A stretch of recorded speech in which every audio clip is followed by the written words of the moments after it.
Hello there, this is Dave Allen for Max 20 Questions, and we're going back into TextExpander because I found out the best way of doing this thing where I wanted to have a certain amount of text put in there using TextExpander, and then TextExpander let me down a little bit by not letting me to put a colon into the drop down lists that you can make. So I've not got the drop down lists. Instead what I've done is I've gone for the whatchamacallits instead. What you call them? Whatchamacallits. Fill-ins. We've gone for the optional sections instead. And it's actually working out quite well. I quite like it. Let's just do a TextExpander thing on here. I've got this one set up as YYT. And I can click on this one here. If I'm going to put one click in there, it tells me what's going to be put in there in this green section here. These ones in red are not going to be put in there.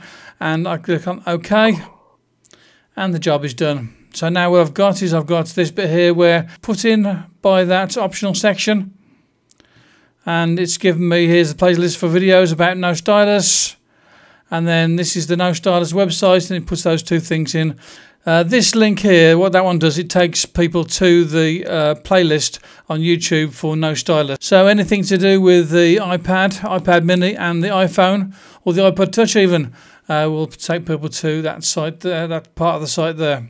Basically I use this thing here, so if I double tap on this one here, see this comes up, look, so this is the optional part name, so I put part name for it.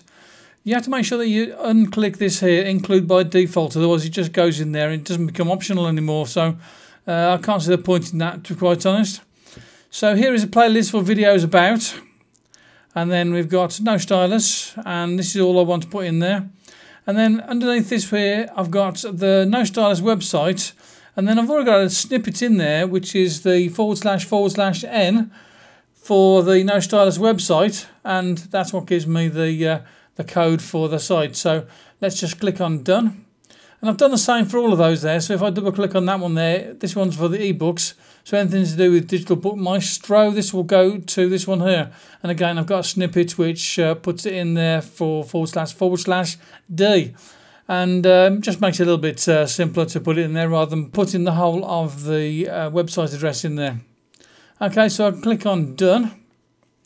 And that was the easiest way to do it. I could have done it other ways. I did think about doing it this way, where I have this one here which is going to be just for anything to do with No Stylus, and basically the way that this works is that this line here, that is the first line that is in the optional text that I put in there, and that goes to the playlist for No Stylus. And then I have this bit at the bottom here which is the website address, and again I've used that snippet code there. So that's two ways of doing it, and I think that the best way was this way.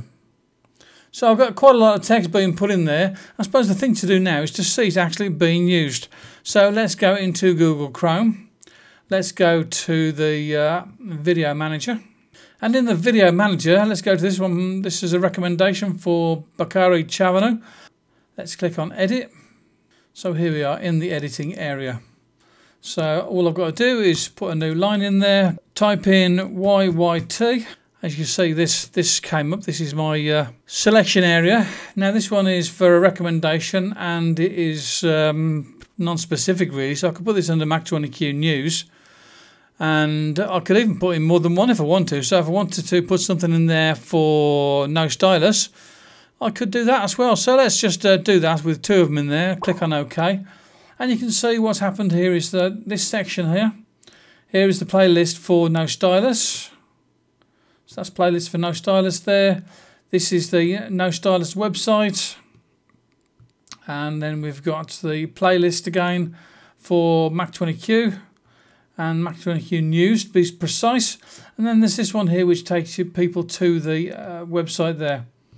So everything's just looking grand in there. I think I'd like to see a bit of a spacing between that bit there and that bit there.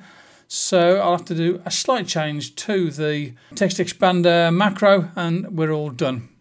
So we'll click on Save Changes, and I'm going to go back into this one over here and click there, put a space in there. So, and another thing that you can do with this here is to put in a label for this here. I'm going to call it YouTube Info. So this is Dave Allen for Mac 20 Questions, and I suggest that you do this sort of thing for your YouTube videos as well, so that you've got all the details in there that you need to have in there. And if you've got TextExpander, I've just shown you a way how to do it super fast. So, bye-bye now. Talk to you again soon. Thanks for watching the video, and why don't you check out the other videos. Here's two of them. There's one video there and one video there that you can click on and go and have a look at now. And don't forget that you can also subscribe. Talk to you again soon. Bye-bye now.